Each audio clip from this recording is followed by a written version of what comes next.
Heed the heavens. Heed the heavens. Heed the heavens. And heed them I shall, and I am certain to find them once again lacking of anything worthy of my heeding. Sigmar tests me, though there is little left for him to test. The Piper. Today you show me the Piper.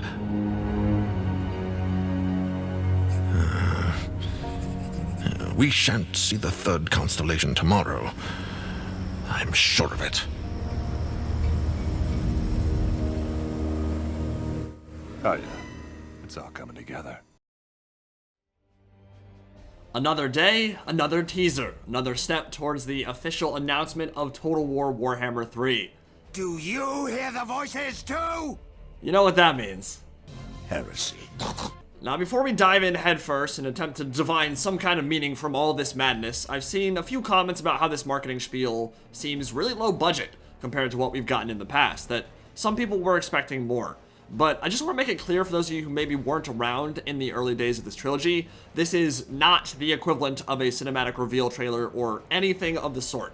These are simply teasers to generate hype before the main event, and I'd say they're doing a pretty damn good job. So if the past is anything to go by, these short little clips should be leading up to some kind of legit full-scale reveal, but they are not the event in and of themselves.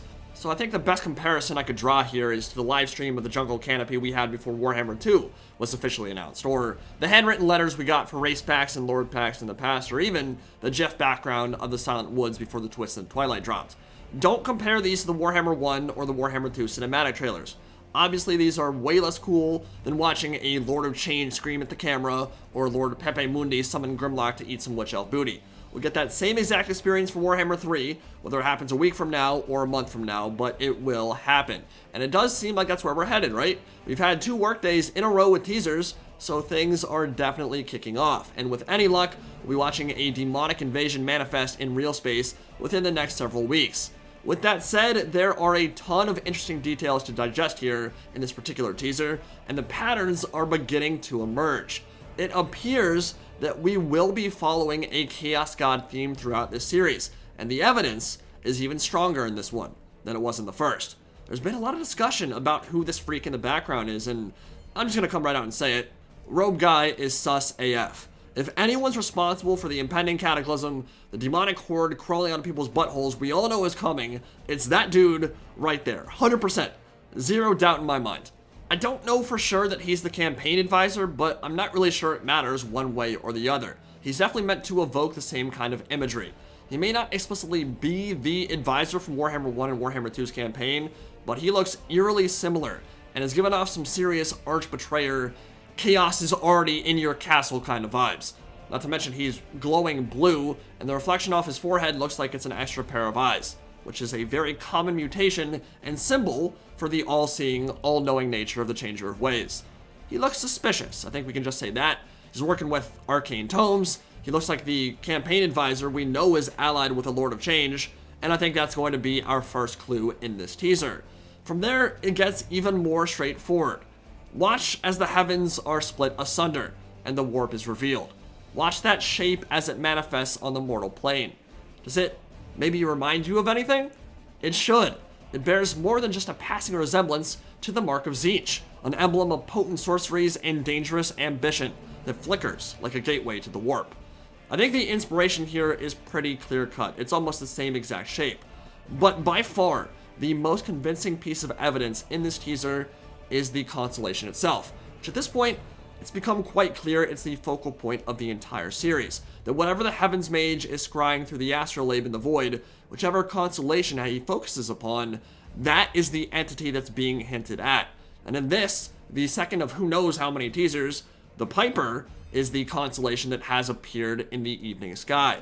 Now, from what I can tell, both these nights are happening in close proximity to one another. I don't get the feeling much time has passed from the first scrying to the second, and yet the Piper is in ascendance during autumn, and Grungni's Baldric, the one we saw in the first teaser, is ascendant during late spring and early summer. Those are at least separated by a 4 or 5 month gap. So either several months have passed here and we haven't been made aware of it, which would be weird with the night sky and background images and even the advisor mage all being the same, or constellations are showing up at the wrong time of year, which for an Azir scholar gazing into the astrolabe would be intensely discomforting. Because as we said in the last video, these things are supposed to run like clockwork, and when they don't, it's because the veil between real space and the immaterium is being disrupted, which means spookies from the void are on their way. Now the Piper is known as the sign of the trickster, appearing as a dancing musician in the autumn sky. People born under it are known to be diplomatic, cunning, duplicitous, and shady, and in fact it's a sign that has always been regarded in the Empire with some suspicion. Astrologers believe great leaders are born under the Piper, but also great traitors as well. Some even believe they are one and the same.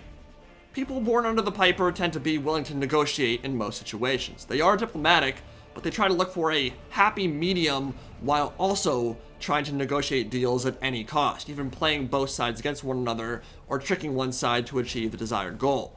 I mean, it doesn't really get more straightforward than that description, guys. Basically, every hint in the first 45 seconds of footage here is pointing to Tzeentch, Chaos God of magic, mutation, and transformation. And I don't think it's a coincidence he shows up second either. If you delve into the 8th edition army books, Games Workshop makes it very clear that Khorne is the strongest of the Chaos Gods during the reign of Emperor Karl Franz, so he was revealed first. Then Tzeentch is considered the second strongest Chaos God, and he appears to be showing up second. Could that mean maybe Nurgle third and Slaanesh last, being the youngest and most newly formed in the Immaterium? Only time will tell, but as we've talked about before, as events play out on the mortal plane, and history itself shifts like the tides, each of the Chaos Gods wax and wane in power, so at any given time, any one of their stars could be ascendant, and any one of them could temporarily claim to be the mightiest. End Times is actually a great example of that. There's a perfect storm during the Glotkin invasion of Reikland and Marienburg, where Nurgle is clearly the preeminent deity in the chaotic pantheon. It's just that during the modern era, on average, Khorne is the one who sits on the throne. On average, he is the strongest. But none of them are powerful enough on their own to take on the other three combined, not even mighty Khorne. And that's how a tenuous balance is upheld between the ruinous powers. If any one god becomes too powerful, he's going to be held in check by his dark brothers. Now there are two sides of the coin for Tzeentch. There's the side worth aspiring to that represents progress, knowledge, curiosity, purity of will, and a desire to improve. And then there's the unchecked cell growth and obscene rapid mutation into chaos spawn, the lying, deceiving, old dirty betrayal side, the side that takes accumulation of knowledge and power so seriously it would burn down entire kingdoms of innocence for a kernel of truth. An uncompromising desire for knowledge, paired with unquenchable ambition, is the calling card of Tzeentch's champions, and his followers are going to be a problem. We're talking hordes of gibbering horrors spewing eldritch flame, incredible outpouring of magical energies, some of the best spellcasters in the entirety of the setting, and demons. Demons galore. If you don't like demons, you might not like Warhammer 3, but we'll talk about that in a second. With this second teaser, the same question remains. Are these starting factions, or are these just generic hints at the Chaos Gods themselves?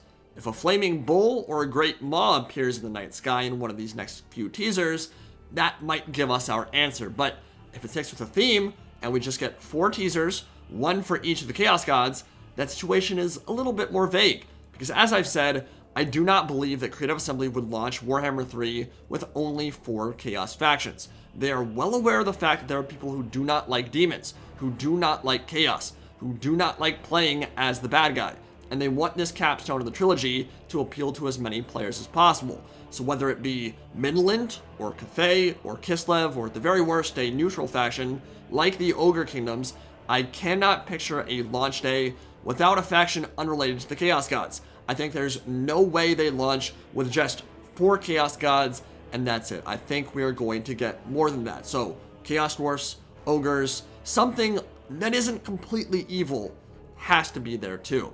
But these are exciting times, man. These are exciting times. If the theme holds true, if the trend holds true, then we might get another teaser tomorrow. And if that continues happening, then I can't imagine we're going to have to wait very long for official reveal.